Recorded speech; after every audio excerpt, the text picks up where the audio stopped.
Materi pendidikan merupakan komponen utama dan komponen yang sangat penting di dalam pendidikan, apalagi pendidikan agama Islam. Tentu saja bagaimana kita sebagai guru dan seorang guru bisa mendidik seorang anak atau peserta didik jika kita tidak memiliki materi pendidikan. Dan yang seperti yang tergambar dalam surat Al-Luqman di Al-Quran ialah bagaimana kisah Luqman itu mendidik seorang anak dan bagaimana kisah Luqman itu menerapkan pendidikan-pendidikan kepada anak. Pendidikan yang pertama yang diajarkan oleh Luqman ialah pendidikan tauhid. Pendidikan tauhid merupakan pendidikan pertama yang wajib diketahui oleh anak. Bagaimana tidak? Seorang anak harus tahu siapa penciptanya, lalu untuk apa tujuannya ia hidup, tujuannya di dunia, dan apa tugas manusia sebagai seorang hamba.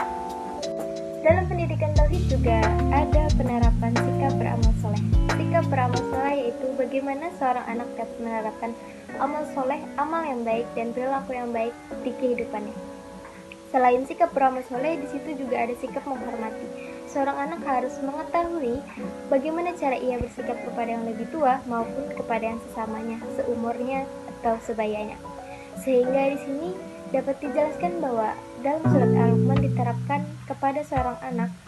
Hal yang pertama ialah beramal soleh. Beramal soleh itu berarti adalah melakukan hal kebaikan atau melakukan hal baik, hal soleh atau perilaku yang terpuji di dalam kehidupannya agar seorang anak dapat menerapkan dan meneladani sikap amal soleh tersebut di kehidupannya, agar bangsa ini bisa menjadi lebih baik dan generasi bisa terus berlanjut dan berkembang dengan baik.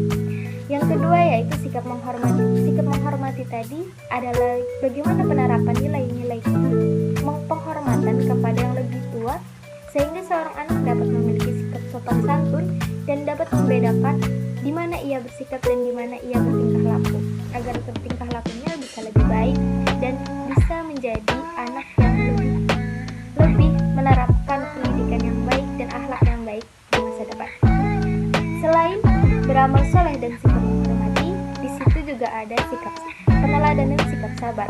Seorang anak harus memiliki sikap sabar. Di surat Al-Luqman ini juga seorang Luqman menjelaskan dan menerapkan pendidikan tentang beragama, yaitu bagaimana seorang hamba untuk kewajibannya untuk sholat, untuk melakukan amal-amal ibadah yang lain agar seorang anak juga bisa menjadi pribadi yang lebih baik dan memiliki pengetahuan agama yang lebih baik. Jadi di sini diterangkan bahwa materi pendidikan itu banyak sekali dan materi pendidikan itu bisa berupa apa saja, tetapi di sini materi pendidikan merupakan hal dan komponen pertama di dalam pendidikan.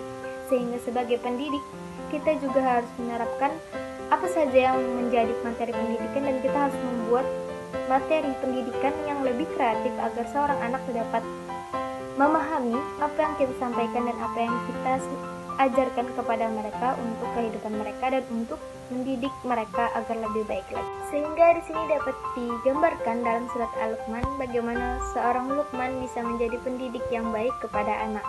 Di dalam surat Al-Luqman tersendiri juga dimaksudkan atau dijelaskan dan diterangkan bahwa seorang pendidik itu harus mendidik seorang anak mulai dari agamanya, mulai dari akhlaknya, memperbaiki akhlaknya dan mendidiknya untuk lebih menjadi anak yang berakhlakul karimah dan berakhlak baik, serta bisa menjadi contoh teladan yang baik juga untuk kehidupan mereka di masa yang akan datang.